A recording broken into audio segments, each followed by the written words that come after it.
Well, hi everyone. This is Rebekkah Hansen of DiscoverYourDivinity.com. So have you recuperated from the June super full moon yet?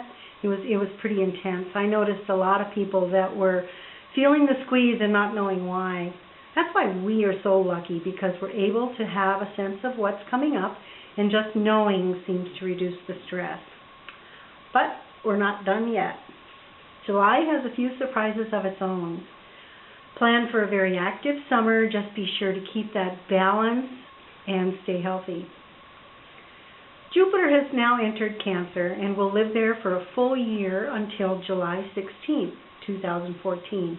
In fact, there are 3 planets in the creative, homey, and family-centered sign of Cancer for the first part of the month. Expect expanded imagination where your family and home are concerned.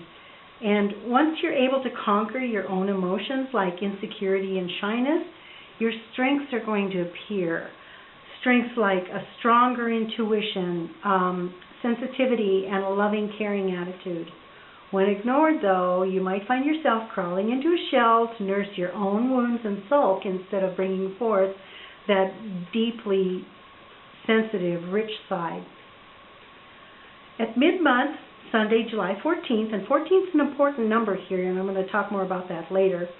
Mars is going to join in on the fun in Cancer, so prepare for lots of energetic activity. Downside to watch for is emotional outbursts of anger, which can cause an out-of-proportion reaction. Knowing about it brings on the responsibility of choice. So turn these moments around by using compassion and patience. We're also in another Mercury retrograde phase from June 23rd to July 29th, and this always seems to get a bad rap. It's not to say that there aren't any challenges like decision-making and communication, but use this time to reorganize and reflect. You can come up with some amazing ideas and inner awarenesses by keeping a journal, and have the intention to rework and review outdated ideas. Yeah, there can be some unexpected issues, like with your computer and phones and televisions, but use this time to your benefit.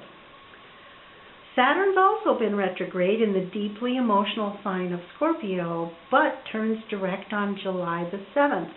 The profound inner healing that we have been afraid to take a deep look at is now coming out of the closet. Express this through a grounded spiritual practice and the arts to bring about some self-transformation. Release the old to spotlight your soul's energy. Saturn's going to be at 4 degrees Scorpio until mid-month, and the number 4 gifts us with discipline, stability, honesty, and a very grounded feeling. Link this with the easygoing grand trine to Neptune's spirituality in Pisces and a 6-degree conjunction of the energetic Mars and expansive producing Jupiter, and you've got lots of intuitive opportunities for creativity. The number 6, which is the Jupiter-Mercury conjunction in Cancer, enables the creativity of your soul to be responsible around family issues and be a nurturing parent.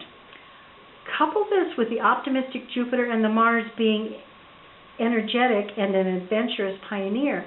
There's often an executive attitude towards business ventures where you're going to have the opportunity to stand up for your beliefs and increase your liveliness, sprinkled with interests in philosophy, religious, political, or scientific matters.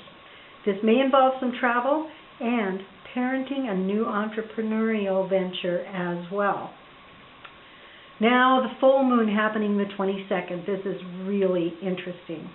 Once again, this designates many changes for us because the sun is going to be at 0 degrees Leo and the moon 0 degrees Aquarius. Now, what does all this mean? Well, the sun in Leo is all about children and hobbies and speculation and love, while the moon in Aquarius leans towards sudden insights and humanitarian feelings. The idea of this happening at 7:16 p.m. Universal Time adds up to 14, which 1 and 4 adds up to 5, and shows a great energy from within and good communication with the public.